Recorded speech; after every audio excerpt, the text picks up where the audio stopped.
सोचो, अगर मंगल ग्रह पर लाखों मॉन्स्टर तुम्हें घेर लें और बचने का कोई रास्ता ही ना हो। 3 लोग ऐसी ही हालत में फंसे थे। यह 3 लोगों की हालत बहुत खराब थी। अनगिनत कॉकरोच मानव उनके बिल्कुल सामने आ चुके थे। अभी अभी उन्होंने अपनी सारी ताकत खर्च कर दी थी, इसलिए अब वे तीनों बिल्कुल असहाय थे, जैसे वध के लिए खड़े जानवर। सबसे पहले दोनों लड़कियों को मार दिया गया। अपनी साथियों को मरते देख शौचोंग ने अपनी आखिरी बची ताकत से खुद को खड़ा किया, लेकिन वह भी मौत से बच नहीं सका। उधर मार्स 2 अंतरिक्ष यान में कप्तान और इचिरो भी भयंकर लड़ाई में फंसे हुए थे। उन्होंने ज्यादातर कॉकरोच मानवों को जहाज के अंदर खींच लिया और फिर कप्तान ने इचिरो को आदेश दिया कि वह जहाज की सुरक्षा ढाल बंद कर दे। इसके बाद उन्होंने जहाज के अंदर की सारी ऑक्सीजन बाहर निकाल दी, ताकि अंदर मौजूद कॉकरोच मानवों को खत्म किया जा सके, भले ही इसके लिए उन्हें खुद की जान क्यों न देनी पड़े। जैसे जैसे ऑक्सीजन कम होती गई, कॉकरोच मानव सुस्त पड़ने लगे। उनकी लड़ने की ताकत भी काफी कम हो गई। अब कप्तान एक ही मुक्के में एक को खत्म कर रहा था, लेकिन जब सभी कॉकरोच मानव मारे गए, तब तक ऑक्सीजन की कमी के कारण कप्तान और इचिरो भी बेहोश हो चुके थे। इधर स्पेस कार सुरक्षित रूप से अपने स्थान तक पहुंच चुकी थी और बेहोश पड़े लोग भी धीरे धीरे होश में आने लगे। लेकिन जैसे ही उन्होंने मार्स 1 अंतरिक्ष यान को चालू करने की कोशिश की, उन्हें पता चला कि इस जहाज का सिस्टम भी खराब है। तभी अचानक बाहर से गोलियों की आवाज आने लगी।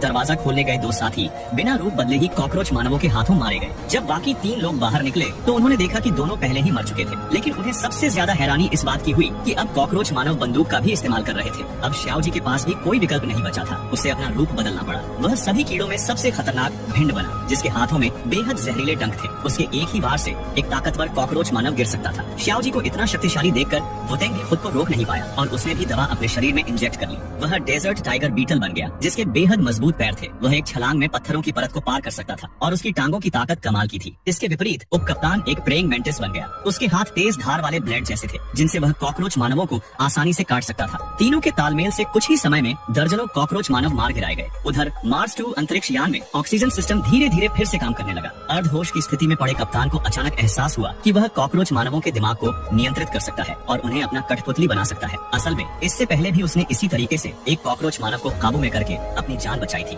दरअसल सेनमू मंगल पर सिर्फ कॉकरोच खत्म करने नहीं आई थी, बल्कि वह गुप्त रूप से डॉक्टर के एक और मिशन को पूरा कर रही थी, एक कॉकरोच का अंडा पृथ्वी पर वापस लाना। क्योंकि कप्तान इस योजना के खिलाफ था, इसलिए उसे मारना पड़ा। यहाँ तक कि पास में पड़ा इचिरो भी उसका साथी था। सेनमू ने इचिरो के ऊपर 1 कप पानी डाला और कुछ ही सेकंड में वह फिर से जिंदा हो गया। असल में वह टार्डिग्रेड जैसी क्षमता वाला जीव बन चुका था, जिसके पास लगभग अजेय जीवित रहने की शक्ति थी। एक बार जब वह इस अवस्था में चला जाता, तो चाहे उसे खौलते पानी में कई मिनट तक रखा जाए या -200 डिग्री से भी कम तापमान में, यहाँ तक कि वैक्यूम में भी, वह नहीं मरता। उसे दोबारा जिंदा करने के लिए बस 1 कप पानी ही काफी था। और अभी जो अंतरिक्ष यान का टेकोनफ सिस्टम खराब हुआ था, वह असल में खराब नहीं था। यह सब इचिरो की चाल थी। दोनों का मकसद एक ही था, कॉकरोच के अंडे को पृथ्वी पर ले जाना। अब वह अंडा सेनमू पहले ही जहाज पर ले आई थी और उन्हें बस जहाज को दोबारा चालू करके पृथ्वी की ओर लौटना था। उधर दूसरी तरफ श्याओ जी और उसके 2 साथी मार्स 2 की ओर वापस जाने की तैयारी कर रहे थे। तभी उन्हें दूर से इंजन की आवाज सुनाई दी। जल्द ही उनके सामने एक ड्रोन दिखाई दिया। यह डॉक्टर द्वारा नियंत्रित